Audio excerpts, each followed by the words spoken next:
One lie sets her brother free. One truth sets strangers free. But the court only allows one version of her voice. If stories of moral dilemmas and impossible choices speak to you, consider subscribing. We craft tales where every word counts. The courtroom smelled like old wood and anxiety.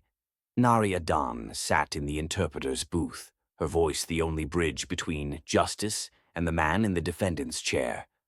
Ababe, Ethiopian, like half her blood. "Tell them I didn't know the bag was there," Ababe said in Amharic, voice breaking. "I swear on my mother's grave." Nari's thumb brushed her lower lip before she spoke into the microphone. The defendant states he was unaware of the contents of the bag. The prosecutor didn't look up. Noted. The judge's gavel fell. 24 months.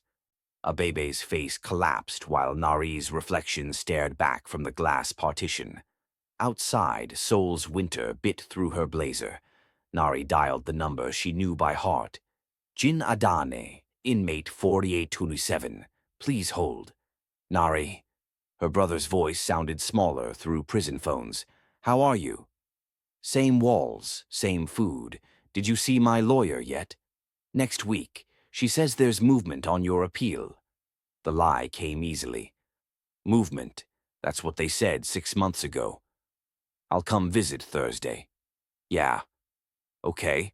The line went dead. Next morning, Prosecutor Han Jae-woo's office smelled like leather and cologne. He sat behind a desk polished to mirror shine. "Miss Adane, thank you for coming." "You didn't give me a choice." Nari sat, spine straight. "I wanted to discuss your brother's case." Han opened a folder slowly.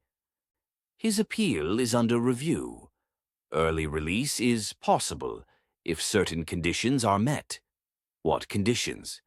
"You've been an exemplary interpreter. Reliable, trusted.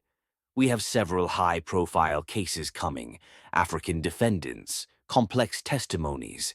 We need someone who understands both the language and the cultural context." "I do my job." "You do more than that. You bridge worlds. That's valuable." Han leaned forward. "Help us ensure these cases proceed smoothly, and I'll personally advocate for your brother's early release." "Smoothly." "Justice requires clarity. Sometimes that means ensuring translations serve the court's needs." Nari stood abruptly. "I translate what's said. That's my job." Han stood too. "Of course, I'm simply saying accuracy is subjective. Think about your brother. Think about what freedom means for him." Nari left without taking the folder, but she thought about it all the way home. Her apartment walls were covered with photographs, her mother in Addis Ababa, Jin before everything. She heated leftover jjigae, sat by the window watching the city move below. Her phone buzzed. Unknown number. "Hello?" "Nari, it's Maya Choi Tesfaye." Nari sat up. Maya was a legend, Eritrean Korean, former UN officer turned lawyer. "I need to meet with you. It's about your cases." "My cases?" "The African defendants you've interpreted for in the last 6 months. There's a pattern, Nari, and I don't think you see it yet." "What pattern?" "Not over the phone. Tomorrow, Sori's place near Insadong, 2 o'clock." The line went dead. Nari pulled out her interpretation logs and spread them across her table. "Abebe. Dawit, Jonas, Samuel, all African, all convicted, all within the past year." She knew it wasn't coincidence. If you're drawn to stories where loyalty and truth collide, a quick like helps us bring more of these moral puzzles to life. Sori's place was where activists met. Maya sat in the corner, scarf in warm oranges, gold earrings catching light. "Thank you for coming." Maya slid a folder across the table. "I've been tracking interpretation outcomes. In the last 18 months, conviction rates for African defendants using your services have increased by 37%. Nari's stomach turned. That doesn't mean, look at this. Maya pulled out her phone. This is from the Dawit Tesfaye case. Listen. Nari heard Dawit's voice in Amharic. I told him I would not carry it. I said no 3 times before he threatened my family. Then her own voice in Korean. The defendant admits he agreed to transport the package after minimal resistance. The audio stopped. Nari's hands shook. That's not exactly what he said, but it captures the essence. Does it? Because minimal resistance and threaten my family are 2 very different essences. The legal distinction is years of someone's life. Sometimes translation requires interpretation. I know.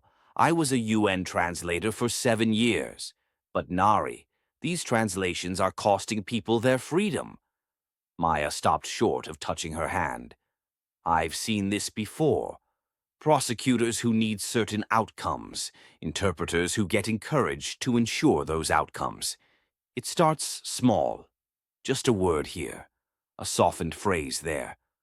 Until you can't recognize who you've become. Nari stood. I should go. Nari, thank you for the coffee. She left before Maya could see her cry. The fabricated confession arrived next morning, sealed envelope marked confidential, court date tomorrow. Defendant, Kasai Bekele, trafficking charges, 15 to 20 years if convicted. Nari opened it in the prep room. The transcript was wrong, fundamentally, deliberately wrong. Written in Korean first, then translated to look like it originated in Amharic. She played the original audio. I didn't know what was in the boxes. They told me it was electronics. I needed money for my daughter's school. She's 12. She wants to be a doctor. The transcript read, I knew the boxes contained illegal materials. I accepted payment to transport them willingly. Every word was fabricated. Her phone buzzed. Text, Han wants to see you. Now. His office felt smaller. Han sat behind his desk, no smile this time. You've reviewed the Bekele file. Yes. The hearing is tomorrow. High-profile case. Media will be present. This one matters. The transcript is wrong. Silence expanded. Han's expression didn't change. Wrong how? It doesn't match the audio, not even close. Translation is subjective. This is fiction. Nari slapped the transcript on his desk. You want me to read a script, not translate testimony? Han walked to the window. Your brother's appeal hearing is scheduled for next week. Early release, conditional parole. He could be home within 48 hours if this case proceeds smoothly. Nari's breath caught. Justice requires certain outcomes. Your brother's freedom is one of them. Kasai Bekele's conviction is another. You can have both. Just read the words we've given you. And if I refuse, then we'd need to reconsider your brother's eligibility. Parole decisions can be reversed. New evidence can emerge. Violations can be discovered. The choice is yours, but choices have consequences. Nari left without responding. For those who appreciate stories where every choice reshapes a life, subscribing means you'll never miss these moments of tension. The courtroom was cold. Nari arranged her papers in the booth, hands numb. Through the glass, she could see Kasai Bekele, thin, exhausted, shoulders curved inward. He was 34, had a daughter in Addis Ababa, 12 years old, wanted to be a doctor. The judge entered. Everyone stood. The machinery of justice began. Interpreter Adane. Please confirm the defendant understands the proceedings. Nari pressed the microphone button. In Amharic, do you understand what's happening here? Kasai nodded desperately. Yes, but please, you have to tell them. State your name for the record. Nari cut him off. Kasai Bekele, she translated. The defendant states his name is Kasai Bekele. The prosecutor stood. "We'd like to enter the defendant's confession into evidence. Interpreter Adane has reviewed the transcript." The judge nodded. "Proceed." The prosecutor began reading the fabricated transcript. Each sentence a small violence. "Interpreter Adane, please confirm the defendant's statement matches the provided translation." This was it. The moment. Nari looked at Kasaya through the glass. He was leaning forward, confused, trying to understand. Jin could be home in 48 hours. Kasei would get 15 to 20 years. His daughter would grow up visiting him through glass. One lie, one truth. Only one version of her voice allowed. "Interpreter Adane?" Nari's hands shook. She pressed them flat against the desk. Her thumb found her lower lip, pressed hard enough to hurt. "The translation is accurate." Kasai's face changed, confusion to panic. He said something rapid in Namaric. "What did they say? That's not what I said." Nari's microphone was still on. "Please remain calm. Your lawyer will explain." The hearing lasted 43 minutes. Kasai was remanded to custody. No appeal window. Nari threw up in the courthouse bathroom 20 minutes later. The call came that night. "Jin. Nari, did you hear? My release. The review board approved it. Conditional parole. 48 hours, maybe less. I'm coming home." His joy was a knife. "That's amazing, Jin. I can't believe it. You never gave up on me. You kept fighting. You saved me." "Jin, I'm going to make you proud. Get a job, stay clean, start over. I won't waste what you did for me." "I know you will. You saved me, Nari. You actually saved me." After he hung up, Nari sat in the dark for 3 hours. Somewhere in this city, Kasei Bekele sat in a transfer cell, wondering what he'd said wrong. Jin was coming home, Kasei was disappearing, and Nari's voice had orchestrated both. Maya called the next day. Nari watched the phone ring, let it go to voicemail. Han's assistant sent an email. "Excellent work yesterday. Please continue this standard of service." At noon, Nari pulled up the case database. Kasai's file, transferred to Facility 7, no appeal window, permanent record. Her phone buzzed. "Jin, 36 hours. Can you believe it?" She couldn't. That evening, Maya appeared at her door. "I heard about the Bekele case. I pulled the audio. I had 3 translators review it. None matched yours. Then you know translation is complex. I know you're lying, and I know why. I pulled your brother's file too. Funny timing, his sudden release. Right after you confirmed that fabricated transcript." Nari gripped the doorframe. "Get out."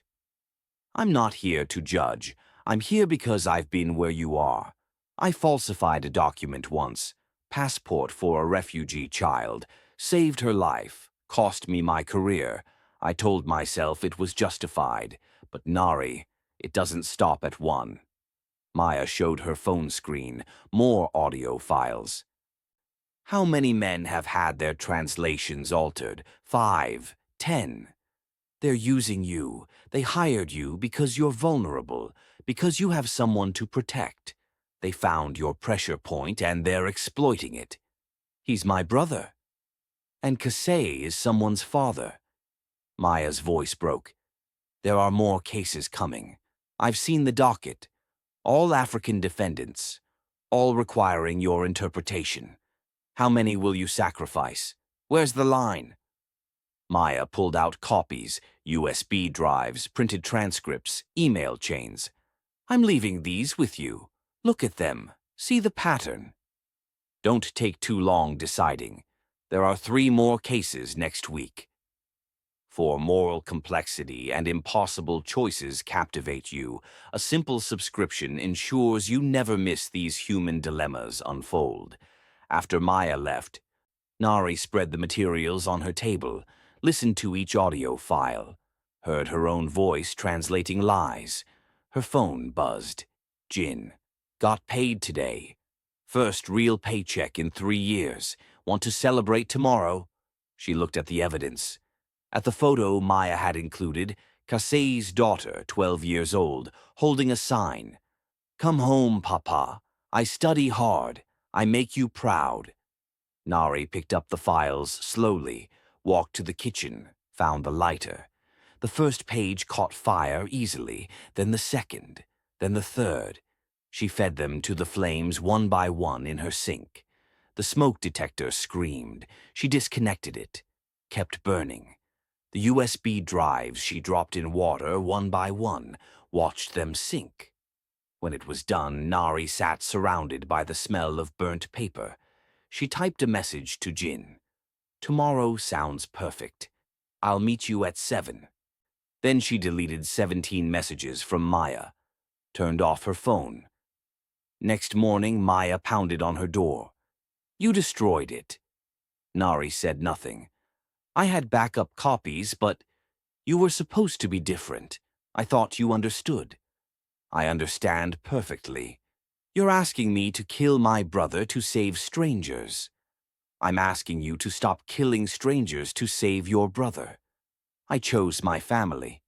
You chose yourself.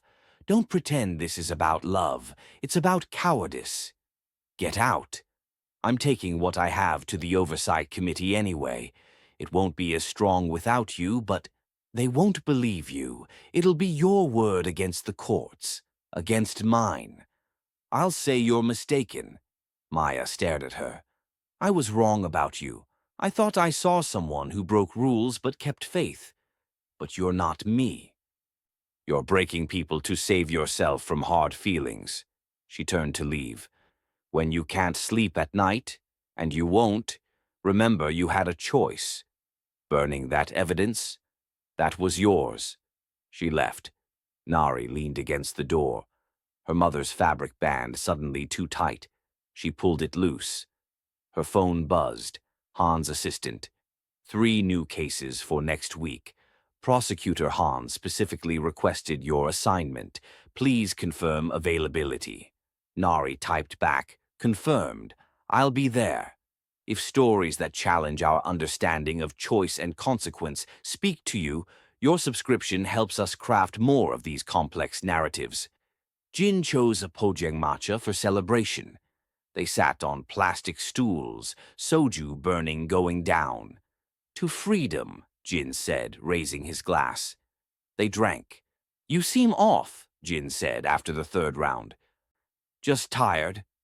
Tell me about work, the coffee shop. Jin's face brightened. Manager said I'm doing great, talking about promoting me to shift lead. Me. Can you believe it? That's amazing. They drank. Around them, laughter filled the tent. Nari, Jin said after a silence, I need to tell you something. Something in his tone made her set down her glass. What? Jin's fingers traced his glass. Then he started cracking his knuckles. Pop, pop, pop. The early release, it didn't happen the way you think. Nari's stomach dropped. What do you mean? I mean, it was already arranged, months before Han approached you. The tense warmth turned suffocating. What? They came to me in prison, Han's people, offered me a deal. They wanted me to confess to things I didn't do, sign statements about protest organizers. They said if I cooperated, they'd guarantee early release. Nari couldn't breathe. I signed everything, every confession, every false statement. I gave them names of people I barely knew. I wanted out so badly I didn't care who paid the price. The walls closed in. When did you sign? 8 months ago. Right after you started at the court. They told me your position made you valuable, that having leverage over you was part of the arrangement. The words landed like blows. So my translations were never the reason for my release. You were just insurance, a way to keep you compliant. They already owned me. They just needed to own you too. Nari stood abruptly. You knew. This whole time, you knew I was destroying myself to save you, and I didn't know what they were making you do. You didn't ask. You just took it. Yes, I was dying in there, every day. So when they offered me out, I grabbed it. And I'm not sorry. People are in prison because of what you signed. I know. No apology. You ruined lives. I saved mine. And you did the same thing. You think your translations were about saving me. They were about saving yourself from having to choose. The truth was a knife between ribs. At least I thought I was choosing. They did matter, just not the way you thought. Han needed you compliant. Your guilt was perfect leverage. You owned your compliance. Nari felt something crack inside her. All those nights torturing herself, all those faces haunting her sleep. She'd thought she was choosing between Jin and strangers, but there had never been a choice. Did Maya know? Jin shook his head. I don't think so. Nari walked home alone. Jin's apologies dissolved into Seoul's night. Her apartment felt like a crime scene. The sink still smelled of burnt paper. 16 men, condemned for nothing, for theater. All her careful choices, for nothing. She finally read Maya's messages. I'm filing what I have with the Oversight Committee. Call me when you're ready to help for real. Major case Monday. Tesfaye Girma. Press will be there. This is your last chance to matter. Her phone rang. Han. Miss Adane, I trust you've seen the Monday case file. Tesfaye Girma. High-profile media coverage. This will be significant. I saw it. Your interpretation will be crucial. Perhaps the most important work you've done. What if I refuse? Refuse? Why would you, unless something has changed? Your brother's parole review is next month. Would be unfortunate if questions arose. I'll be there Monday. Excellent. 9 o'clock. The weekend passed like prison. Nari didn't leave her apartment, didn't sleep more than 2 hours. She read the Tesfaye Girma file 17 times. He was 41, owned a small import business helping Ethiopian immigrants, charged with human trafficking. The real confession. I helped people find work, legal work. I never trafficked anyone. The fabricated transcript. I knowingly facilitated illegal labor trafficking. One version meant helping immigrants survive. The other meant 25 years. The media would be there. The case would set precedent. Sunday night, Jin called. She let it go to voicemail. His message, whatever you're thinking about doing tomorrow, don't, please. They'll destroy us both. I love you. She deleted it. Monday morning arrived. Nari dressed, tied her hair with her mother's fabric band, looked at herself in the mirror. Who was this woman? The courthouse was crowded, news vans, cameras, reporters. Inside, the halls buzzed. Nari entered the prep room. Han stood by the wall. Miss Adane, right on time. He moved closer. I wanted to ensure we understand each other. We understand each other. Do we? I've heard troubling rumors about Maya filing complaints, about investigations. Maya doesn't have evidence. I made sure of it. Yes, you burned it. Very thorough. But evidence can be rebuilt. If the committee investigates seriously, your brother's parole would be revoked immediately. He'd be returned to custody. Could be months. Years. You'd plant evidence. I'd discover evidence. The system protects itself. You're part of that system, unless you'd prefer to be enemy. You and your brother both. Nari's hands shook. What do you want? Your cooperation, your voice. Han laid the fabricated transcript on the table. Tesfaye Girma's case will be studied for years. This is your legacy. The precedent you set today will shape how Korean courts handle African defendants for a generation. You mean how they railroad them? I mean how they process them efficiently. You can be part of that protection, or part of the problem. Nari looked at the transcript. I'll give you a moment. The hearing starts in 20 minutes. But remember, your brother is free right now. He has a job, a future, hope. Don't take it away over strangers. He left. Nari sat alone. 20 minutes to decide who she wanted to be. Her phone buzzed. Maya. I know you're scared, but this is the moment. Please choose truth. Then Jin. Whatever happens, I'm proud of you. Don't let them destroy that. Both asking for versions of her that couldn't coexist. 19 minutes. 18. 17. The courtroom was packed. Nari took her place in the booth. Through the glass, she saw Tesfaye Girma, thin, exhausted, defeated. He was 34, had a daughter in Addis who wanted to be a doctor. The judge entered. Everyone stood. Interpreter Adane, please confirm the defendant understands proceedings will be conducted with full transparency. Full transparency. The words almost made Nari laugh. She pressed the microphone. In Amharic, they say this is a fair trial. They're lying. Tesfaye's eyes widened. In Korean, the defendant confirms understanding. No one noticed. The prosecutor stood. We wish to enter the defendant's confession. Interpreter Adane has reviewed the translation. Here it was. The moment. The prosecutor began reading fabricated transcript. Interpreter Adane, please confirm the statement matches translation. Nari looked at Tesfaye through the glass. Han sat in gallery, eyes locked on her. Straightened his tie. Jin could be sent back within hours. Kasai was already gone. 16 men were already caged. But this one, Tesfaye, still had a chance. One lie perpetuated the system. One truth broke it open.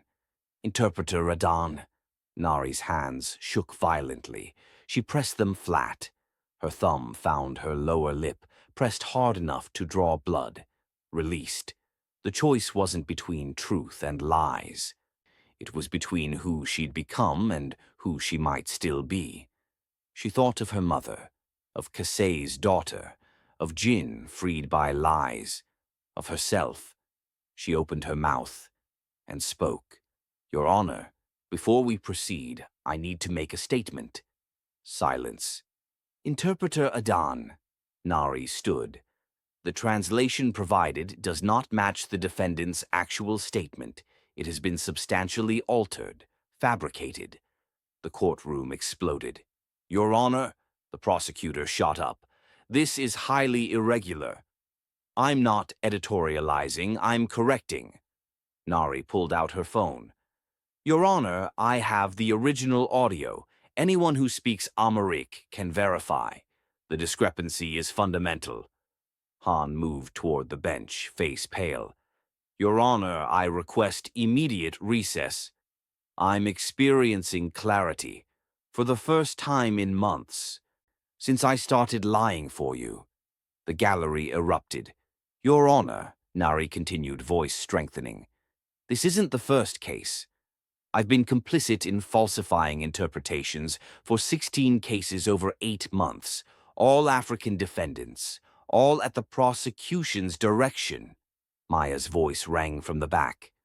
I represent the Human Rights Legal Consortium. We've been investigating systematic interpretation fraud. We have audio analysis, expert testimony, documentation of prosecutorial misconduct. She walked forward with evidence. Han's face went white, then red. This is ambush. This is justice, Maya said. Finally. The judge's gavel cracked repeatedly. This court will come to order. Immediate recess. All parties to chambers. But the courtroom had descended into chaos. Nari watched from her booth. Her phone buzzed. Text. You just ended your brother's freedom. Hope it was worth it. Then Jin calling. She answered. Nari, what the fuck did you just do? They're already here. 3 officers. They're saying my parole is being revoked. They're taking me back right now. Jin, why? We were supposed to be safe.